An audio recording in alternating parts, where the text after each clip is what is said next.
Again, against my better judgment, I bought a vehicle. I've been looking at it for about 2 weeks. I come down here to take and buy a vehicle. I tell you what, I'm sunny downtown Calgary. The guy says this thing's in good shape. I said, oh really?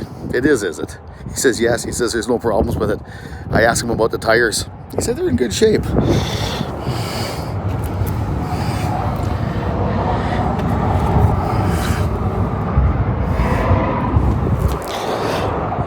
You can see the weather checking on them.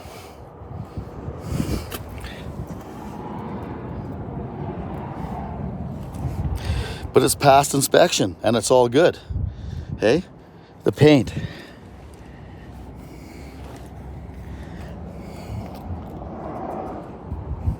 It looks like I used to own this truck. I'm not real happy. Cigarette burns. You gotta love it. Paint worn right off the gear shifter mechanism. Smells like cigarette smoke. The guy must have poked about 8 packs of cigarettes a day in it. Anyways. Oh, here, the best part. It's got 170,000 kilometers on it. I bet it does. The steering wheel. Hey? And here, right there, the paint wore right off. It's only got 170,000 kilometers on it.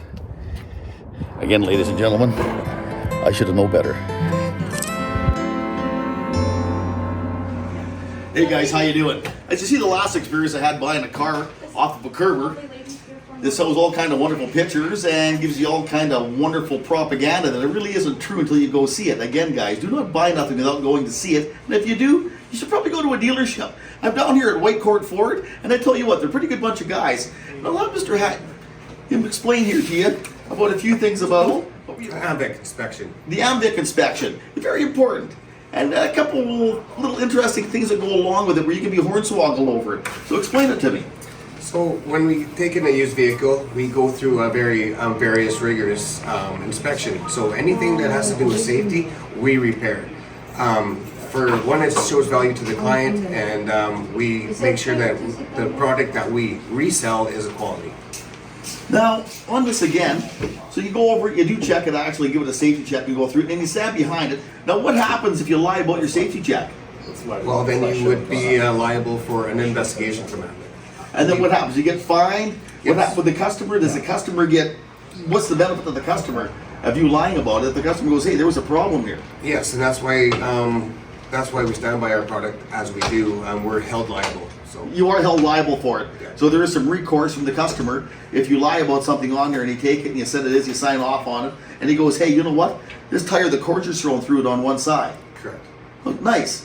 And again, now, you explained a little bit earlier how these Kerber guys get away with they have the AMVIC, but how they get away with doing it. There's a couple ways to do it, but one way would be having you sign an agreement that says this vehicle has not received AMVIC inspection, nor has it received repairs. And you probably wouldn't even realize you were signing it. You probably wouldn't if you didn't know what we're talking about. So guys, be aware of what you're signing and what you're doing when you get to these Kerbers. You know what? The dealership, a much safer way to go. You may pay a little bit more, but I tell you what, if you're good enough, you can hornswoggle them down a little bit. So hey, don't say woe in a mud hole when it comes to dealing with these guys. Anyways, I bought a good used 154 diesel, my new ride. I can't wait to drive it.